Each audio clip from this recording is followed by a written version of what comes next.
السلام علیکم ورحمۃ اللہ وبرکاتہ۔ میرا نام ہے عابد علی اور میں اپنے چینل علامہ عابد علی اشرفی سے آپ سے مخاطب ہوں۔ امید کرتا ہوں کہ آپ خیریت سے ہوں گے اور دعا کرتا ہوں کہ اللہ پاک آپ کو سلامت رکھے۔ تراویح 8 ہیں یا 20؟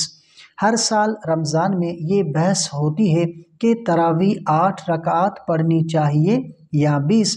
تو کیا نبی کریم صلی اللہ علیہ وآلہ وسلم نے 8 رکعات پڑھی تھی؟ کیا 20 رکعت پڑھنا ضروری ہے؟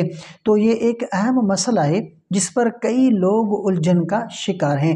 آج ہم قرآن اور حدیث اور علماء اسلام کی روشنی میں اس کا جو ہے وہ مستند جواب دیں گے، تو ویڈیو کو آخر تک ضرور دیکھیں۔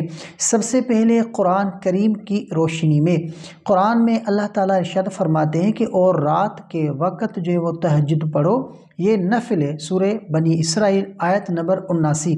یہ آیت واضح کرتی ہے کہ رات کی عبادات نفل ہے، ان کی کوئی مخصوص تعداد لازم نہیں۔ اور حدیث کی روشنی میں کہ 8 رکعات کا ثبوت، حضرت عائشہ رضی اللہ تعالی عنہا فرماتی ہیں کہ رسول اللہ صلی اللہ علیہ وآلہ وسلم رمضان اور غیر رمضان میں 11 رکعات سے زیادہ نہیں پڑھتے تھے۔ حضرت عمر رضی اللہ تعالی عنہ کے دور میں 20 رکعات تراویح کا اہتمام کیا گیا، جس پر صحابہ اکرام نے اتفاق کیا اور اسے جاری رکھا۔ اور علماء اسلام کا موقف کہ 8 رکعت پڑھنا بھی درست ہے، کیونکہ نبی کریم صلی اللہ علیہ وآلہ وسلم نے ایسا کیا، اور 20 رکعت پڑھنا بھی درست ہے کیونکہ یہ صحابہ اکرام کی جو ہے وہ متفقہ سنت بن گئی۔ تو دونوں صورتوں میں اجر و ثواب ہے، بس نیت خالص ہونی چاہیے۔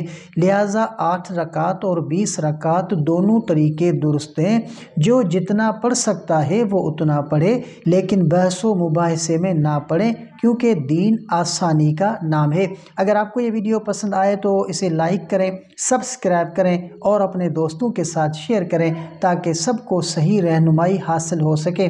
تو اگلی ویڈیو تک کے لیے اپنا بہت سارا خیال رکھیں اور ہمیں اپنی دعاؤں میں یاد رکھیں۔ السلام علیکم ورحمۃ اللہ وبرکاتہ۔